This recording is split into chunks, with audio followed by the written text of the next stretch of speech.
Welcome to another episode of Charts on Demand, brought to you by TradeSnyper Indicator. Right now, we are going to be taking a look today at some cryptos as the market is crashing. First things first, be sure to give me a follow on YouTube.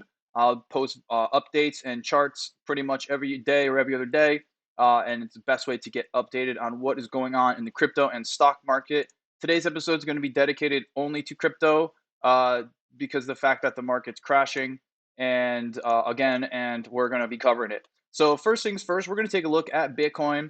I wanted to show a couple structures that I noticed that Bitcoin was in back in September. I noticed that it was in this descending triangle looking pattern. As you can see, normally when these things break, they go to the downside and they stay there. In this case, it broke to the downside. It shot upwards and it usually gets rejected by the end. As you see here, the descending triangle, it fell in the middle of it. Most of the time, if it falls at the end of it, it's lights out. So this time with Bitcoin, it fell to the middle, got bought up, and it got back into the range of this descending triangle and then rallied up. Now, I did notice that it's also on the 45-minute chart in a wedge, a rising wedge. And most of the time, these rising wedges are bearish. As you can see here, once it got to the very tip of the rising wedge at $45,265, it got rejected. And you'll note here, my TradeSnyper indicator did flip red. So this did give you, on the 45-minute chart, give you a little bit of a chance to get out. It looked like it got bought up here and got rejected by the tip of the wedge, of the rising wedge, and then it just completely dumped. I did notice this rising wedge last night, and I was eager to make a video today because I pretty much knew it was going to fall hard. And as you can see up here, TradeSnyper did flip red, giving you a little bit of time to get out before the crash.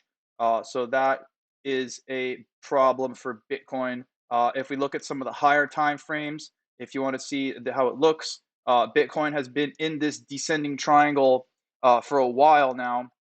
On the daily, on the 4-hour chart, as you can see here, it fell to the bottom of the triangle and it went up to the top here and got rejected on this down slope. As TradeSniper flipped from blue to red, which indicates selling pressure, it fell and fell hard out of the triangle. I could actually move this down a little bit lower, something like that. Yeah, something like right around there, and fell to the bottom of this descending triangle. And from there, got into those two structures we just showed on the 45-minute. What's very, very concerning about Bitcoin is when it rallied up to the top of this triangle, got rejected at the bottom of it, and now it fell really hard. So if it can't get back into this price point, into this general area of 45,000 plus, it could spell a little bit more of a pullback here for Bitcoin. As we see, on the daily, TradeSniper did flip green when it had that rally yesterday, but I wanted to note that it is blue. It is about to probably either flip blue or red, and if that does happen, then it looks like it's probably going to fall down out of this triangle structure here. Okay, we are back. We just had a doorbell ring. So back to what we were saying before. So as Bitcoin gets to the bottom of this triangle, it's going to need a major rally to get back up into this price range, 45,000, and shoot upwards. I'm not saying it won't happen, but there's more of a chance likely that it will probably go for some more downside. Let's go ahead and take a look at the 3-day, and as you can see here, TradeSniper got you out of this. Stop it. Have a seat. Got you out of this trade right here when it flipped blue. On this candle right here, about right around 50,200. You could have gotten out of it. As the parabolic SAR appeared above the candle, I would have definitely gotten out.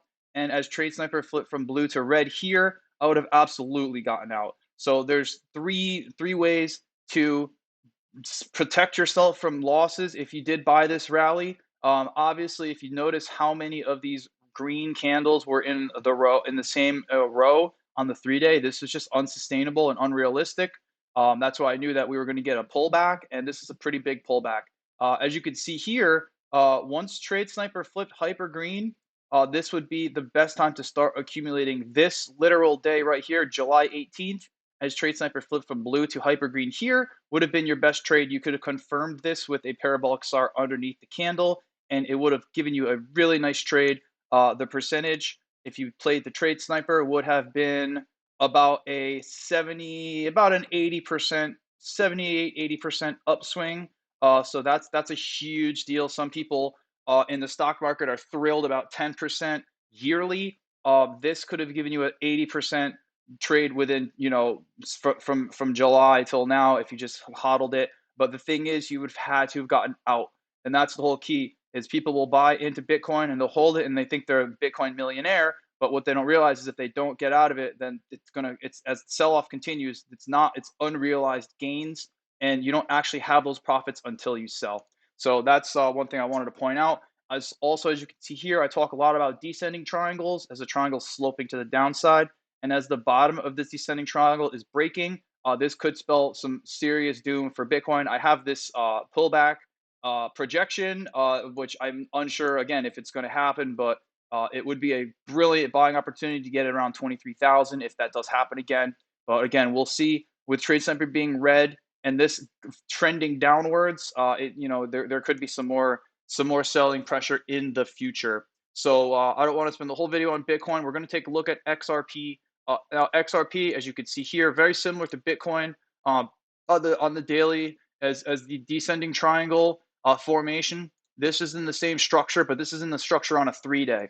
So I did notice a few things here. If you notice where my arrow is, this grind line, it pinged off this grind line here back in April and shot up on the rally. It got rejected and came back down and found support right around 56 cents. As you can see here, again, the TradeSnyper indicator.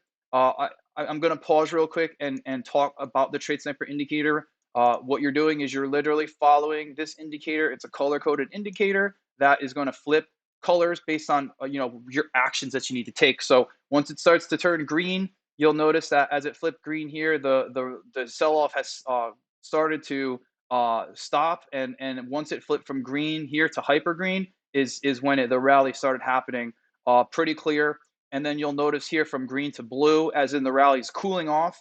You'll want to exit once it flips blue here on the higher time frames. And then now, as you see here from blue to red, this indicates selling pressure. And boy, are we getting some selling pressure today. So what I'm assuming is, considering this specific grind line broke, it probably has about one more line of support here. As you can see, my old predictions, if you go back to some of my past videos, you'll see that I predicted that XRP was going to shoot up to the upside, get rejected, and then come back to the downside. These lines represent the actions: green going up, red going down, and it's literally following this grind line perfectly to a T, possibly down to 56 cents. Now, I don't want to spell all doom and gloom for XRP, as if it does hold here, which it very well could. This could be the bottom area, and then it could be set for a rally to the upside.